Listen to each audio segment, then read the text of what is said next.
Crime suspense mystery movie की explanation के साथ आई हूँ दोस्तों। ये मूवी बहुत ही ज़्यादा दिमाग घुमा देने वाली है।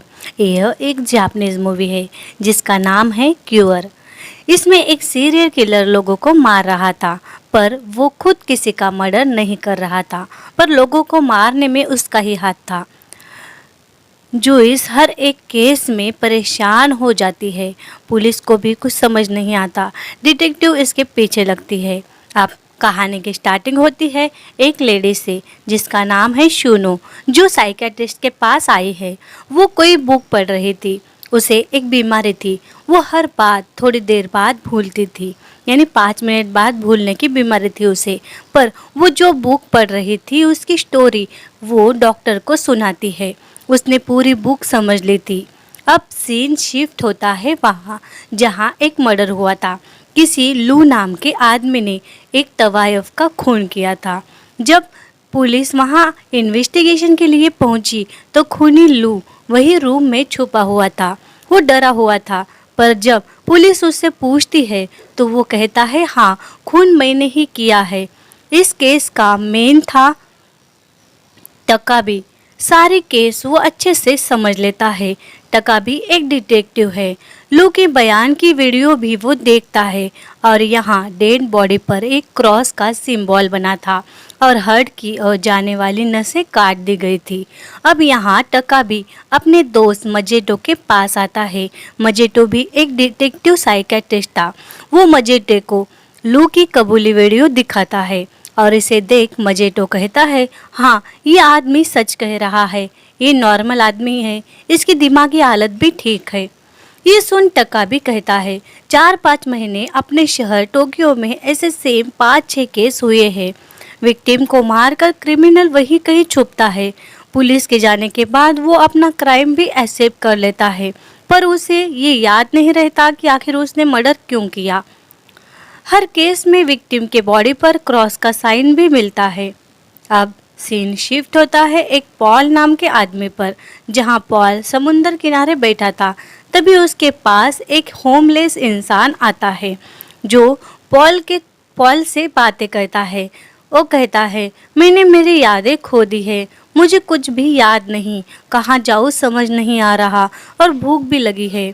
अब पॉल को उस पर दया आती है। वो उसे अपने साथ घर ले आता है और यहाँ पॉल की वाइफ जू भी उसका वेलकम करती है। वो डिनर की तैयारी कर रही थी। तभी पॉल उस आदमी से कहता है तुम्हारे इस जैकेट पर एक चिट्ठी है, उस पर मामिया नाम लिखा है। ऐसा हो सकता है कि तुम्हारा नाम मामिया होगा। मैं तुम्हें मामिया ही बुलाऊंगा। अब वो खाना खाते हैं और रात में मामिया पॉल को उसकी वाइफ जू के बारे में पूछने लगता है। यहाँ पॉल उसकी बातों में खो जाता है। दूसरी ओर हम देखते हैं टकाबी को, जो घर वापस आया था। यहाँ समझता है जो शूनो थी वही टकाबी की वाइफ थी। ये यहाँ समझता है। टकाबी शूनो से कहता है इतना केस खत्म होने के बाद हम कहीं बाहर घूम कर आते हैं, बहुत दिनों से हम कहीं घूमे नहीं। शूनो भी हाँ कहती है। टकाबी देखता है शूनो आज भी खाना पकाना भूल गई थी। वो शूनो को कच्चा मीट परोस कर सोने चली जाती है, जिससे टकाबी को बहुत गुस्सा आता है। दूसरे दिन सुबह हम देखते हैं पॉल के घर पर, जहां पॉल ने जू को मार दिया था और खुद खिड़की से कूदकर बेहोश हो गया। यहाँ एक बात तो पता चली कि सीरियल किलर असली में मामिया ही है। उसने रात में पॉल को हिप्नोटाइज किया था, यानी वो लोगों को उनके पार्टनर का खून करने पर मजबूर करता था। यहाँ इन्वेस्टिगेशन के लिए टकाबी आ जाता है। पॉल की कोई क्रिमिनल हिस्ट्री भी नहीं थी, वो एक सीधा साधा इंसान था। अब पॉल की जांच की जाती है। यहाँ पर वो मिलने आते हैं जो हॉस्पिटल में था। अब यहाँ वो पूछते हैं तुमने जू को क्यों मारा, क्या तुम्हारे बीच कोई झगड़ा हुआ था? तब पॉल कहता है हमारे बीच कोई झगड़ा नहीं हुआ, पर उस समय उसे मारना ही ठीक था। ये सुन टकाबी और मजेटो उसे सवाल पूछते हैं, जिससे पॉल परेशान होता है और बस रोते रहता है। यहाँ डॉक्टर आकर कहता है तुम इसे परेशान मत करो। मकाटो कहता है शायद पॉल को कोई ट्रॉमा है जिसके चलते उसने जू को ख़त्म किया। अब मकाटो और टकाबी केस को डिस्कस करते हैं। बातों बातों में मकाटो पूछता है शूनो कैसी है। क्या अभी कोई ठीक होने के चांस है उसके? टकाबी कहता है हाँ, उसके डॉक्टर तो पूरी कोशिश कर रहे हैं, पर कोई सुधार मुझे नहीं लग रहा। यहाँ मजेटो कहता है, तुम केस में ज़्यादा इन्वॉल्व मत होना, शुनो पर ध्यान दो। अब अगले सीन में हम देखते हैं ओडे नाम के पुलिस ऑफिसर को। ओडे को मामिया एक छत पर बैठा दिखता है और इसके पास भागकर पुलिस वाला जाता है। तब तक मामिया छत से कूद जाता है। अब ओडे उसे पुलिस स्टेशन ले आता है, पूछता है कि क्यों तुम छत से कूद गए, पर वो कुछ नहीं बताता। तभी बाकी ऑफिसर्स लंच के लिए बाहर जाते हैं। पुलिस स्टेशन में ओडे और मामिया दोनों ही थे। मामिया अपना लाइटर जलाता है और ओडे को आग की ओर देखने को कहता है। अब ओडे हिप्नोटाइज हो रहा था। दूसरी ओर डिटेक्टिव मजेटो और टक्का भी बातें करते हैं। यहाँ टक्का भी कहता है शायद जो किलर है वो लोगों को हिप्नोटाइज करता है और विक्टिम को मारने लगाता है। अब दूसरी ओर ओडे को हम देखते हैं जो गन लेकर खड़ा था। उसका एक साथी ऑफिसर बाहर से आता है तो ओडे उसे शूट कर देता है, यानी बेवजह ही ओडे ने ऑफिसर को मार दिया था। अब मामिया को हॉस्पिटल में ले जाते हैं। यहाँ एक लेडी डॉक्टर थी जिसका नाम था यूवी। वो उसे चेक करती है। वो कुछ बात नहीं करता, पर वो उससे ही सवाल करने लगता है। अब मामिया कहता है तुम्हें बड़ा सर्जन बनना था, पर इन लोगों ने तुम लेडीज हो ये सोचकर तुम्हें आगे नहीं बढ़ने दिया और तुम्हें यहाँ मामूली डॉक्टर का काम करना पड़ रहा है। अब मामिया उठकर खड़ा होता है और वो एक ग्लास में पानी भरता है और पानी को उस फर्श पर गिरा देता है और कहता है यूवी इस बहते पानी को देखो। और जैसे ही यूवी उसे देख रही थी तो वो हिप्नोटाइज होती है। अब यहाँ मामिया कहता है तुम होशियार हो, तुम्हें सारे आदमी जात से ही नफरत होनी चाहिए। और इतना कहे वो उसके मुंह पर पानी मारता है। यूवी होश में आती है और यहाँ पर एक क्रॉस बना था, वो उसे मिटाती है। यहाँ एक बात तो समझ आ गई, ये जो मामिया था पहले अपना शिकार ढूंढता था, उसके बारे में पूरी जानकारी लेता था और फिर उन्हें हिप्नोटाइज कर कर मर्डर करवाता था। दूसरी ओर ओडे को पुलिस ने गिरफ्तार कर लिया था। तो मजेटो और टका भी आते हैं तो ओडे कहता है मैं उस ऑफिसर से नफरत करता था, मेरे बाद जॉब ज्वाइन कर कर भी वो बहुत आगे बढ़ गया, उसे प्रमोशन मिला। ये सब देख मजेटो कहता है हिप्नोटाइज कर कर ही ये खून करवाया गया है। ओडे अब जेल में है पर केस सुलझा नहीं। दूसरी ओर हम देखते हैं यूवी को जिसने अपने एक आदमी पेशेंट को मार दिया था और वो क्रॉस का साइन बनाने लगती है। अब यहाँ हॉस्पिटल में मजेटो और टका भी आते हैं तो उन्हें पता चलता है कि मामिया पहले ओडे के साथ था, उसके बाद उसे यूवी के पास चेकअप के लिए भेजा गया था। यहाँ मजेटो समझ जाता है कि मामिया ही हिप्नोटाइज कर रहा था। अब वो लोग मामिया को कस्टडी में लेते हैं। यहाँ मामिया कुछ नहीं बात करता, याददाश्त चली जाने का नाटक करता है। यहाँ टका भी उससे अभी तक हुए वाले खून के क्रिमिनल और विक्टिम की फ़ोटो दिखाता है, पर मामिया कुछ रिप्लाई नहीं देता। यहाँ वो स्ट्रेस में आ जाता है। तब मामिया उसे हिप्नोटाइज करने की कोशिश करता है। वो उसे उसकी बीवी के बारे में पूछने लगता है तो यहाँ टका भी थोड़ी देर के लिए हिप्नोटाइज होता है। वो डिप्रेशन में आ गया था। तभी माजिटो आ जाता है, उसे संभालता है, कहता है ये मामिया ही किलर है, हमें उसे यहीं रखना होगा। टका भी अब घर वापस जाता है और घर में देखता है शिनो कहीं नहीं दिखती। वो परेशान होकर हर जगह उसे ढूंढता है। अब टकाबी को शुनो एक सुनसान जगह पर मिलती है। वो कहती है मैं मार्केट आई थी पर घर का पता भूल गई, तुम मुझसे परेशान हो गए हो ना, टकाबी तुम मुझे छोड़ दो। यहाँ बहुत ही इमोशनल सीन था। एक पल के लिए ऐसा लगता है टकाबी शुनो को मार देगा, पर वो उसे संभालता है और घर वापस लाता है। वो कहता है अगले हफ्ते हम ज़रूर पिकनिक पर जाएंगे। दूसरे दिन वो ऑफिस में आता है तो यहाँ उसे पता चलता है कि मामिया को मेंटल हॉस्पिटल में भेजा है। मजेटो कहता है टकाबी तुम उससे दूर रहो, कल देखा ना तुम कितने डिप्रेशन में आ गए थे उससे बात कर कर, तुम उससे दूर रहो तो ही तुम्हारे लिए अच्छा है। अब मजीटो कहता है, कल से तुम उससे मिलने के बाद बात ही मत करो। यहाँ वो कहता है, जाओ, उसके घर का एड्रेस मिला है, तुम वहाँ जाकर आओ। इधर अब मामिया को चेक किया जाता है। उसके पीठ पर बहुत बड़ा एक जलने का निशान था। अब टका भी आता है मामिया के घर, तो उसे यहाँ पर पालतू बंदर दिखते हैं जिन्हें पिंजरे में रखा था। शायद से मामिया इन पर कोई रिसर्च करता होगा, ऐसा टकाबी को लगता है। मामिया के घर में फिलॉसफी पर बहुत सी बुक्स थी। उसे पता चलता है कि वो एक साइकोलॉजी का स्टूडेंट था। साइकोलॉजी की बुक थी उसके पास। अब यहाँ एक बुक टका भी देखता है, उसमें सबसे पुरानी हिप्नोटाइज की थ्योरी मिलती है जिसका इस्तेमाल अभी मामिया कर रहा था। वो पूरा घर चेक करता है। जब टका भी बाथरूम में जाता है तो परेशान हो जाता है, क्योंकि बाथरूम में मामिया ने एक मंकी की सड़ी हुई लाश रखी थी जिसे बहुत बुरी तरह मारा था। उस पर एक क्रॉस का साइन भी बना था। ये सब देख वो बहुत परेशान होता है। अब वो घर वापस आता है। ये सब बातें वो मजीटो के साथ शेयर करता है, और जब घर पर आता है तो उसे शूनो पंखे से लटकी हुई दिखती है। शूनो को मरा देख वो जोर जोर से रोता है, तो यहाँ शूनो पीछे से आती है। यानी ये उसका हेलुसिनेशन था। शूनो जिंदा ही थी। अब वो मेंटल हॉस्पिटल में जाने का सोचता है। मजीटो उसे रोकता है, पर वो सुनता नहीं। मजीटो की बात ना सुन वो चला जाता है मामिया के कैबिन में। यहाँ पर वो मामिया से बातें करता है। मामिया खुद के बारे में कुछ बोलता नहीं, पर उसे कहता है, तुम बहुत डिप्रेशन में हो डिटेक्टिव, मैं जानता हूँ तुम परेशान हो। तो कैसे लगा हेलुसिनेशन का झटका?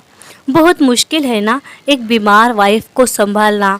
तुम थक गए हो ना उससे? वो अब बोझ बन गई है ना तुम पर? क्या करोगे उसका? मार दोगे उसे? यहाँ टका भी जोर जोर से रोने लगता है। उसे कहता है, आसान नहीं है मेरी ज़िंदगी, बहुत तकलीफ़ में हूँ मैं, मुझे बहुत डिप्रेशन है, लगता है मर जाऊँ या किसी को मार दूँ। मुझे इमोशन छुपाने पड़ते हैं जिसकी वजह से मेरी प्रोफेशनल और पर्सनल लाइफ बर्बाद हो रही है। अब यहाँ मामिया खुद के बारे में बताने का तो टालता है, और यहाँ वो टकाबी से कहता है, मेरा लाइटर जलाओ। जैसे ही टकाबी लाइटर जलाता है तब अचानक बाहर बारिश होने लगती है और छत से पानी लाइटर पर गिरने लगता है और लाइटर बुझ जाता है। टकाबी को मामिया कहता है, तुम बिल्कुल मेरी तरह हो, मुझे तुम पर दया आती है, मैं भी तुम्हारी तरह ही हूँ। यहाँ पर जब टकाबी बाहर आता है तो वो वहाँ पर जो ऑफिसर था उसे मारने लगता है, क्योंकि इस ऑफिसर ने ही मामिया को टकाबी की पर्सनल लाइफ के बारे में बताया था। अब यहाँ परेशान होकर मकाटो से मिलने जाता है। मकाटो कहता है, टकाबी तुम उस मामिया से दूर रहो, वो कॉम्प्लिकेटेड है, तुम तुम्हारे दिमाग पर कंट्रोल नहीं रख रहे हो। यहाँ वो दोनों उसके बारे में डिस्कस करते हैं। मामिया काफ़ी चालाक भी था। वो साइकोलॉजी का अच्छा स्टूडेंट होने के कारण वो हर आदमी का दिमाग पढ़ लेता था, और वो कहता है कि मामिया ने सबसे अच्छे साइकोलॉजी की बुक्स जिसने लिखी थी उस राइटर पर ही रिसर्च कर रखी है, यानी वो साइकोलॉजी का मास्टर था। ये पहले ही तुम परेशान हो, इसमें उलझोगे तो ज़्यादा स्ट्रेस होगा तुम्हें। अब यहाँ पर मकाटो को टालकर वो बात बदल देता है। मामिया को कोर्ट के सामने लाया जाता है। एक काउंसिल थी, यहाँ वो उसे हेड को अलग अलग क्वेश्चन करने लगता है। मामिया के क्वेश्चन सुन हेड परेशान होता है।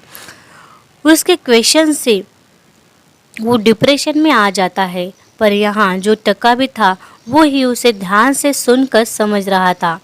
तब मामिया टकाबी के पास आकर कहता है, यहाँ एक तुम ही हो जो मुझे समझदार लगते हो और मुझे समझ लेते हो।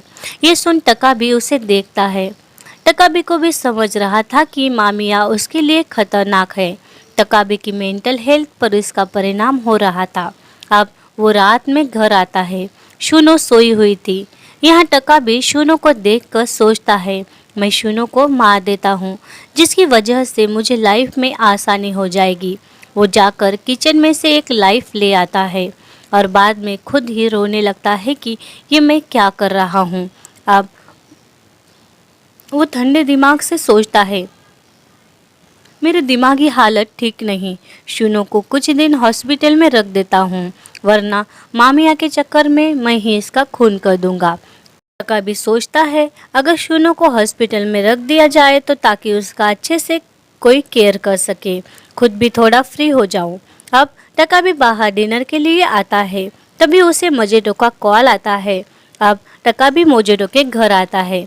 यहाँ मोजेटो उसे एक वीडियो क्लिप दिखाता है। ये वीडियो 50-60 साल पुराना था।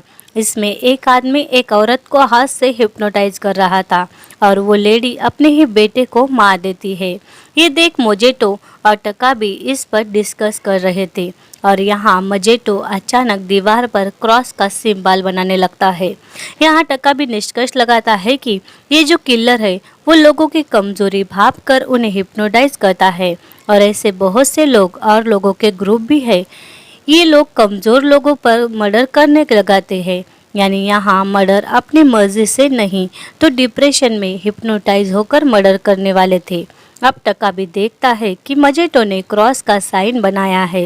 ये देख टका भी समझ जाता है कि मजेटो मामिया से मिलने गया था, वो अभी हिप्नोटाइज है।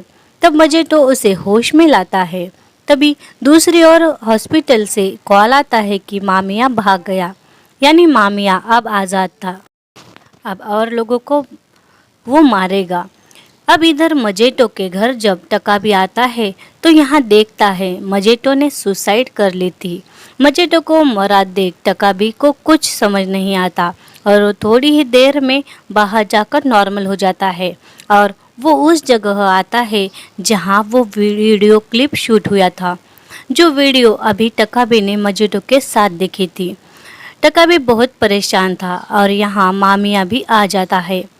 मामिया को देख दोनों भी बहुत हंसने लगते हैं और यहाँ मामिया को टका भी गोलियों से मार देता है, यानी अब मामिया ख़त्म तो केस क्लोज है ना। तो नहीं दोस्तों, मामिया मर गया, पर उसके बाद यहाँ पर सेम उसी तरह हिप्नोटाइज कर कर मर्डर हो रहे थे। जैसे एक हॉस्पिटल में एक नर्स शुनू को ही मार देती है, शुनू मर जाती है और उसी रात टका भी खुशी से डिनर कर रहा था। उसे एक वेटर डिनर सर्व करती है। टका भी उससे कुछ बातें करता है और वो वेटर नाइफ लेकर किसी का मर्डर करने चली जाती है। मर्डर कर सेम वैसे ही क्रॉस का सिंबल बनाती है। मामिया तो मर गया था, फिर ये सब कौन कर रहा था? यानी उनकी एक गैंग थी जिसका नाम था कल्ट। कल्ट नाम की इस गैंग ने ही अलग अलग लोगों को हिप्नोटाइज करना सिखाया था और वो हमेशा ऐसे लोगों को मर्डर करने के लिए उत्सुक करते थे और वो ऐसे लोग ढूंढते थे जो काफ़ी परेशान हैं और परेशानी को उनकी कमज़ोरी बनाकर ये लोग मर्डर करवाते थे। ये लोग जब हिप्नोटाइज करते तो उनकी एक डार्क साइड बाहर आती थी, यानी कमज़ोर लोग जो हमेशा डरे सही में रहते थे, उनकी अचानक से डार्क साइड बाहर आकर वो जिनसे नाराज़ है उनको मार देते थे, यानी अपना बदला पूरा करते थे। जैसे आड़े वो डॉक्टर यूवी और पॉल। अब लास्ट में ये समझता है कि टकाबी ने ही मजेटो को हिप्नोटाइज कर कर मारा, यानी टकाबी का पहला शिकार था मजेटो। उसके बाद टकाबी ने ही हॉस्पिटल में उस नर्स को हिप्नोटाइज किया ताकि वो शुनू को मारे और शुनू से छुटकारा पा सके। अब यहाँ ये भी समझता है कि उस वेटर को भी टकाबी ने ही हिप्नोटाइज किया था, यानी मामिया ने कभी भी टकाबी को हिप्नोटाइज नहीं किया, वो उसे अपने जैसा समझता था। टकाबी डिप्रेशन में था, तो अब कल का अगला किलर खुद डिटेक्टिव टकाबी बन गया था, यानी किलर मामिया मर गया पर मर्डर का सिलसिला अब टकाबी चलाने वाला था। उसने यहाँ 3 मर्डर तो कर दिए थे। तो दोस्तों, आपको ये स्टोरी कैसी लगी ज़रूर बताना।